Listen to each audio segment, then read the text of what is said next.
மாசம் பொறந்தா மகராசி. ஆனா மாசம் கடைசியில தான் தெரியும் இந்த ஹவுஸ் ஒய்ஃப்ஸோட அசல் விஸ்வரூபம். இன்னைக்கு ஞாயிற்றுக்கிழமை. எல்லாரும் லீவ்ல ஜாலியா இருக்கிற நாள். நம்ம கதையோட ஹீரோயின் நர்மதா கிச்சன்ல ரொம்ப மும்முரமா வேலை பார்த்துட்டு இருக்காங்க. ஆனா அங்க ஹால்ல சோஃபாவுல உட்காந்துருக்க நம்ம ஹீரோ ஆதவன் முகத்துல ஆடல. ஏன்னா அவர் மொபைல்ல டிங்னு ஒரு மெசேஜ் வருது. எடுத்து பார்த்தா அவைலபிள் பேலன்ஸ் ₹540. அடுத்த சம்பளம் வர இன்னும் ஒரு வாரம் இருக்கு. 1000 ஆசைகளோட ஆரம்பிச்ச மாசம் கடைசியில வெறும் ₹500 வந்து நிக்கும்போது வர்ற அந்த பயம் இருக்கே, அது நடுத்தர வர்க்கத்துக்கே சாபக்கேடு.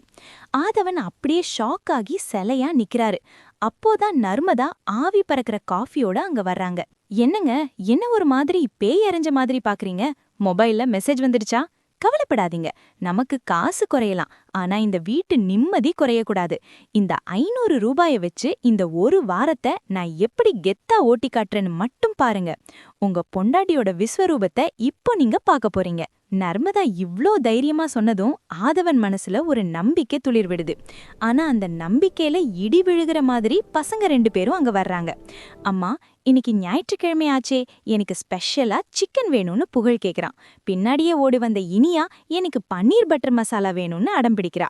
குழந்தைங்களுக்கு தெரியாது இல்லையா, அப்பாவோட பர்ஸ் காலியா இருக்கிறதும் அம்மாவோட மனசு கனமா இருக்கிறதும். கையில இருக்கிறது ₹500, ஆனா லிஸ்ட்ல இருக்கிறது சிக்கனும் பன்னீரும். வறுமைங்கிறது காசு இல்லாதது இல்லைங்க, தாம் பிள்ளைங்களோட சின்ன சின்ன ஆசைய கூட நிறைவேற்ற முடியாம போற அந்த நிமிஷம்தான். இப்போ நர்மதா என்ன பண்ண போறாங்க? பட்ஜெட் பல்பு வாங்குமா, இல்ல பிள்ளைங்களோட ஆசைய நர்மதா தம் மேஜிக்கால நிறைவேற்றுவாங்களா? ஒரு வாரத்துக்கு ₹500 குடும்பமே ருசியா திருப்தியா சாப்பிட முடியுமா? வாங்க, நர்மதாவோட அந்த சீக்ரெட் மாஸ்டர் பிளான பார்க்கலாம். நர்மதா முதல்ல பண்ணின வேலை அப்படியே ஒரு நட போய் ஃப்ரிட்ஜ திறந்து பார்த்ததுதான். ஒரு சின்ன துண்டு இஞ்சி, காஞ்சி போன கொஞ்சம் கருவேப்பிலை, அப்புறம் மூலையில 2 தக்காளி, அவ்வளோதான் இருக்கு. யுத்தம் பண்ண போறதுக்கு முன்னாடி ஆயுதத்தை செக் பண்ணணுமே. பருப்பு டப்பாவை ஆட்டி பாக்குறாங்க, கம்மியா இருக்கு. அரிசி ஓரளவுக்கு இருக்கு.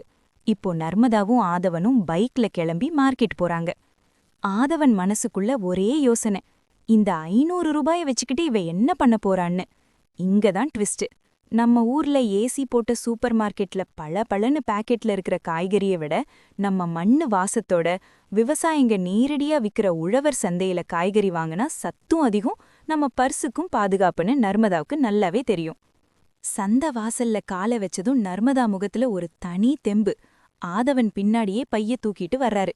நர்மதா ஒவ்வொரு கடையா ஏறி இறங்குறாங்க. விலை கேக்குறாங்க, ஆனா டக்குன்னு வாங்கல. ஒரு கடைக்கும் இன்னொரு கடைக்கும் ₹5 வித்தியாசம் இருந்தாலும் அந்த ₹5 மிச்சம் பிடிக்கிறதுல இருக்கிற சந்தோஷம் ஒரு ஹவுஸ் ஒய்ஃப்க்கு தான் தெரியும். பாருங்க, ₹500ங்கிறது வெறும் காகிதம் இல்லைங்க, அது நம்ம குடும்பத்தோட ஒரு வார நிம்மதி. இந்த ₹100க்கு இவ்ளோ காய்கறியா? 1 கிலோ உருளைக்கிழங்கு, ஒரு பெரிய முட்டைக்கோஸ், அப்புறம் 2 கட்டு கீரை, 1/4 கிலோ பீன்ஸ், இதெல்லாம் இருந்தாலே போதும், சமையல்ல ஒரு வாரத்துக்கு விதவிதமா சமைச்சு அசத்திடலாம். சிக்கன் வாங்கலனா என்னங்க, சிக்கன் சுவைய முட்டைக்கோஸ்ல வர வைக்க எனக்கு தெரியும். ஒரு சராசரி குடும்ப தலைவிக்கு இருக்கிற அந்த மேனேஜ்மெண்ட் ஸ்கில் உலகத்துல இருக்கிற எந்த பெரிய பிசினஸ் ஸ்கூல்லையும் சொல்லித்தர மாட்டாங்க. நர்மதா ரொம்ப தெளிவா பிளான் பண்றாங்க. ஏற்கனவே வீட்ல இருக்கிற அரிசி பருப்பை கணக்குல வச்சுக்கிட்டு வெறும் ₹200க்கு ஒரு வாரத்துக்கான காய் வாங்குறாங்க. அப்புறம் நேரா முட்டை கடைக்கு போய் சுமார் ₹165க்கு ஒரு ட்ரே, அதாவது 30 முட்டை வாங்குறாங்க. ஏன்னா சிக்கன் எடுத்தா ஒரு வேளைக்கே முடிஞ்சிடும், ஆனா இந்த 30 முட்டைய வச்சு ஒரு வாரத்துல 4 நாளைக்கு விதவிதமா சத்தா சமைக்க முடியும்னு நர்மதாவுக்கு தெரியும். இதுதான் அந்த ஸ்மார்ட் பட்ஜெட் மேஜிக். கடைசியா இஞ்சி, பூண்டு, வெங்காயம்னு எல்லாத்தையும் வாங்கிட்டு பை நிறைய காய்கறிகளோட வெளியில வராங்க. மீதி ஒரு ₹100 பால் செலவுக்கும் ஒரு ₹35 அவசரத்துக்கும் ஓரமா எடுத்து வைக்கிறாங்க. ₹500 திட்டமிடும்போது அது ஒரு மலை மாதிரி பெருசா தெரியுது. ஆனா அதே ₹500 திட்டமில்லாம செலவு பண்ணா ஒருவேளை ஹோட்டல் சாப்பாட்டுக்கே பத்தாது. ஆதவன் வியப்போட பைய பாக்குறாரு. ₹365க்கு இவ்ளோ சாமானாங்கிற அந்த பிரமிப்பு அவர் கண்ல தெரியுது. நர்மதா சிரிச்சுக்கிட்டே சொல்றாங்க, இனிமேதான் வேலையே இருக்கு, வாங்க வீட்டுக்கு போலாம். நர்மதாவோட அந்த மாஸ்டர் பிளான் இப்ப பக்காம ரெடி. வீட்டுக்கு வந்தாச்சு, போர்க்களம் ரெடி. பட்ஜெட் கம்மியா இருந்தாலும் ருசியும் சத்தும் துளி கூட குறையக்கூடாதுங்கிறதுல நர்மதா ரொம்ப தெளிவா இருக்காங்க. ஏன்னா குடும்பத்தை நிர்வகிக்கிறதுங்கிறது வெறும் கணிக்கில்ல, அது ஒரு கலை. நாள் அந்த ஞாயிற்றுக்கிழமை காலையில மார்க்கெட்ல இருந்து வரும்போதே புகழ் சிக்கன்னு அதம் பிடிச்சிட்டு வந்தான். நர்மதா ஒரு மாஸ்டர் பிளான் பண்ணாங்க. வீட்ல ஏற்கனவே இருந்த ஒரு பாக்கெட் மீல் மேக்கரை எடுத்தாங்க. அத நல்லா சுடு தண்ணியில போட்டு பஞ்சு போல பிழிஞ்செடுத்து மார்க்கெட்ல ஃப்ரெஷ்ஷா வாங்கின இஞ்சி பூண்டு விழுது, மிளகாய்த்தூள், கொஞ்சம் கரம் மசாலா சேர்த்து நல்லா மொறுமொறுன்னு எண்ணெயில வறுத்து தராங்க. அந்த வாசம் அப்படியே தெருவ தூக்குது. என்னம்மா இது சிக்கன் 65 மாதிரியே இருக்கு? பாக்குறதுக்கு மட்டும் இல்லம்மா, டேஸ்டும் சிக்கனை விட இது சூப்பரா இருக்கே, எனக்கு இன்னும் கொஞ்சம் வெய்மா. நர்மதா மனசுக்குள்ள ஒரு சின்ன சிரிப்பு. மகனே, இது வெறும் 20 ரூபாய் சோயா பீன்ஸ் மேஜிக்னு மனசுக்குள்ள நினைச்சுக்கிட்டு அன்போட பரிமாறுறாங்க. நிஜமான அன்பு கலந்த சமையல்ல சோயா பீன்ஸ் கூட சிக்கனா மாறுங்கிறதுக்கு இதுதான் சாட்சி. 2ஆம் நாள் திங்கக்கிழமை, வாரத்தோட ஆரம்பம். சந்தையில வாங்கின அந்த பெரிய முட்டைக்கோஸ் இப்போ களத்துல இறங்குது. மத்தியானம் லஞ்சுக்கு பருப்பு போட்டு ஒரு சுவையான முட்டைக்கோஸ் கூட்டு, அப்புறம் ரசம். ஆனா நைட்டுக்கு என்ன பண்றது? என்ன நர்மனா, மத்தியானம் வச்ச அதே முட்டைக்கோசான்னு ஆதவன் கேக்குறதுக்கு முன்னாடி நர்மதா ஒரு மேஜிக் பண்றாங்க. மிச்சம் இருந்த முட்டைக்கோச ரொம்ப பொடியா நறுக்கி இட்லி மாவுல கலந்து சீரகம், மிளகாய் தூள் தூவி ஒரு சூப்பரான வெஜிடபிள் ஊத்தாப்பம் சுட்டு தராங்க. தொட்டுக்க காரசாரமான வெங்காய சட்னி. ஆதவன் தட்டையே வலிச்சு சாப்பிடுறாரு. ஒரு காய்கறிய 2 விதமா மாத்துறதுல தான் இருக்கு நர்மதாவோட சாமர்த்தியம். 3ஆம் நாள் செவ்வாய்க்கிழமை, உடம்புக்கு ரொம்ப சத்தான கீரை நாள். ஆனா நம்ம இனியாவுக்கு கீரைனா வேப்பங்காய் மாதிரி கசக்கும். கீரைய பார்த்தாலே தட்ட மூடி வச்சிடுவா. நர்மதா இப்போ ஒரு வித்த பண்றாங்க. கீரைய நல்லா கடைஞ்சு அதுல கொஞ்சம் நெய்யும் சீரகமும் தாளிச்சு கொட்டி சூடான சாதத்தோட பிசைஞ்சு கிரீன் ரைஸ்னு புது பேர் வைக்கிறாங்க. அது மட்டும் இல்லாம அந்த சாதத்துக்கு மேல அங்கொன்றும் இங்கொன்றுமா பொரிச்ச உருளைக்கிழங்கு துண்டுகளை தூவி விடுறாங்க. பாக்குறதுக்கே கலர்ஃபுல்லா இருக்கு. அம்மா, இந்த கிரீன் ரைஸ் செமையா இருக்குமா, எனக்கு இதோட டேஸ்ட் ரொம்ப பிடிச்சிருக்கு. எனக்கு இதை தினமும் செஞ்சு தரியா? பாத்தீங்களா, இனியா இப்போ கீரைக்கு அடிமை. பணக்கார வீட்டு சாப்பாடுங்கிறது விலையில இல்லைங்க, குழந்தைங்களுக்கு பிடிச்ச மாதிரி ஒரு தாய் செஞ்சு தர அந்த புத்திசாலித்தனத்துல தான் இருக்கு. 3 நாள் பட்ஜெட்டும் இடிபடாம வயிறும் காயாம நர்மதா சூப்பரா வண்டியை ஓட்டிட்டாங்க. அந்த 500 ரூபாயிலிருந்து 1 ரூபா கூட எக்ஸ்ட்ரா போகல. ஆனா மீதி இருக்கிற 4 நாள் இன்னும் அந்த முட்டை ட்ரேய நர்மதா தொடவே இல்ல. அதுல என்னென்ன வித்தைகளை நர்மதா காட்ட போறாங்க, வாங்க பாக்கலாம். நல்லா போயிட்டு இருந்தப்பதான் 4ஆம் நாள், அதாவது புதன்கிழமை மத்தியானம் வானம் அப்படியே இருட்டிக்கிட்டு வருது. சலசலன்னு ஆரம்பிச்ச மழை அப்புறம் சரமாரியா கொட்டத் தொடங்குது. மழை பெய்யும்போது ஜன்னல் வழியா வேடிக்கை பார்க்கறது நமக்கு வேணா அழகா இருக்கலாம். ஆனா ஒரு நடுத்தர வர்க்கத்து வீட்டுத் தலைவிக்கு மழைங்கிறது ஒரு எக்ஸ்ட்ரா செலவு. ஏன்னா மழை வந்தாலே நமக்கு சூடா காரசாரமா முறுமுறுன்னு ஏதாவது சாப்பிடணும் போல இருக்கும்ல. நம்ம புகழ் சும்பா இருப்பானா, ஓடி வந்து நர்மதாவோட சேலையே இழுக்கிறான். அம்மா, மழை செம்மையா பெய்யுதுமா, ஜன்னல் வழியா அந்த மழைய பார்க்கும்போது நல்லா காரசாரமா சூடா மிளகா பஜ்ஜியும் வெங்காய பஜ்ஜியும் சாப்பிடணும் போல இருக்குமா, ப்ளீஸ் செஞ்சு தரியா? புகழ் கேட்டதும் நர்மதா சிரிச்சுக்கிட்டே கிச்சனுக்கு போறாங்க. ஆனா அங்கதான் ஒரு பெரிய செக்கு காத்துட்டு இருக்கு. அஞ்சரை பெட்டியையும் மாவடப்பாவையும் திறந்து பாக்குறாங்க. கடலை மாவு தீர்ந்து போயிருக்கு. ஒரு வார பட்ஜெட்ல கடலை மாவுக்குன்னு நாம எதுவும் ஒதுக்கலையேன்னு நர்மதாவுக்கு அப்போதான் உரைக்குது.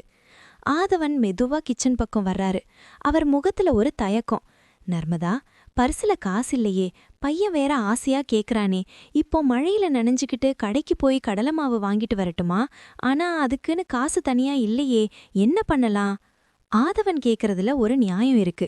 ஏன்னா அந்த 500 ரூபாய் பட்ஜெட்ல ஒவ்வொரு ரூபாயும் ஒரு கணக்குல இருக்கு. இப்போ ஒரு 50 ரூபாய் எக்ஸ்ட்ரா செலவு பண்ணா கூட அது வார கடைசியில ஒரு பெரிய ஓட்டைய விழுத்திடும். நர்மதா ஒரு நிமிஷம் ஜன்னல் வழியா பெய்யும் மழைய பாக்குறாங்க. அப்புறம் தன் கணவரை பார்த்து ஒரு தைரியமான சிரிப்ப சிரிக்கிறாங்க. யோசிக்காதீங்க ஆதவன், பையன் கேட்டது முறுமுறுன்னு ஒரு ஸ்நாக்ஸ், அவ்வளோதானே. அதுக்கு எதுக்கு இப்போ கடைக்கெல்லாம் போகணும்? நம்ம வீட்ல இருக்கிற இட்லி மாவுல கொஞ்சம் அரிசி மாவை கலந்து பொடியா நறுக்கின வெங்காயம், பச்சை மிளகா, கருவேப்பிலைய தூவி அப்படியே எண்ணெயில கிள்ளி போட்டா சூப்பரான மாவு போண்டா ரெடியாகிடும் பாருங்க. கடையில வாங்குற பஜ்ஜியை விட இது ரொம்ப ருசியா இருக்கும். சொன்ன மாதிரியே 5 நிமிஷத்துல நர்மதா அந்த போண்டாவை சுட சுட போட்டு தர்றாங்க. ஒரு பக்கம் இஞ்சி தட்டி போட்ட டீ கொதிக்குது, இன்னொரு பக்கம் தட்டு நிறைய சூடான போண்டா. அந்த மழைக்கும் நர்மதா செஞ்ச அந்த முறுமுறு போண்டாவுக்கும் அந்த இஞ்சி டீக்கும் ஆதவன் குடும்பமே சொக்கி போயிட்டாங்க.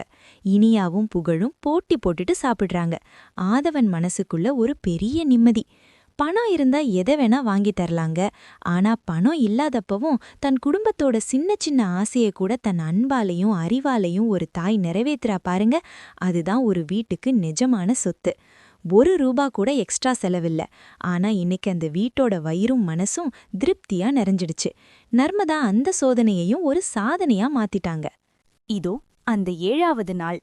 ஒரு வழியா அந்த ஒரு வார போராட்டத்தோட கடைசி நாளான ஞாயிற்றுக்கிழமை வந்தாச்சு. போன ஞாயிற்றுக்கிழமை பர்சுல வெறும் ₹540 இருந்தப்போ, அடுத்த ஒரு வாரம் எப்படி நகரப்போகுதோன்னு ஆதவன் முகத்துல இருந்த அந்த பயம் இப்போ காணாம போயிருக்கு. ஏன்னா இன்னைக்கு புகழ் ஆசையா எதிர்பார்த்த அந்த Sunday special lunch time. Narmada அந்த முட்டை ட்ரேல மிச்சமிருந்த 10 முட்டையை எடுக்கறாங்க.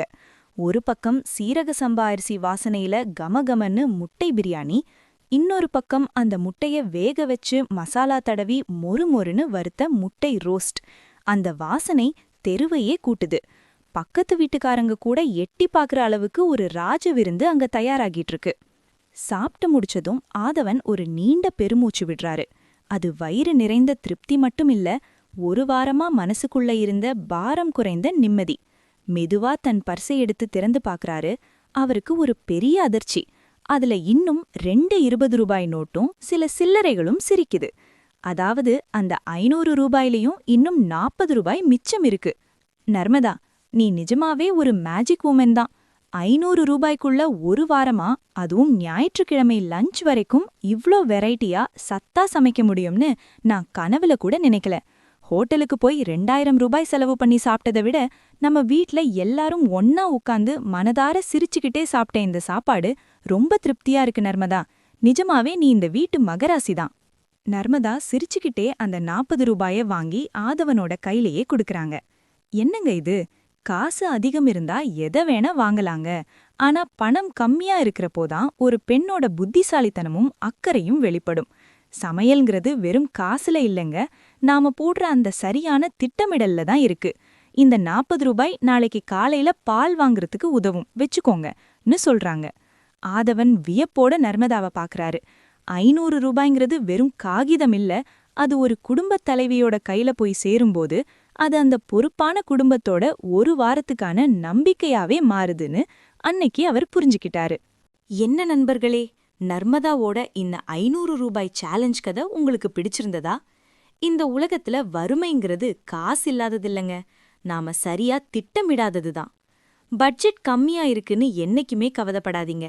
கையில காசு குறையும் போதுதான் நம்மளுடைய மூளை இன்னும் வேகமா வேலை செய்யும்.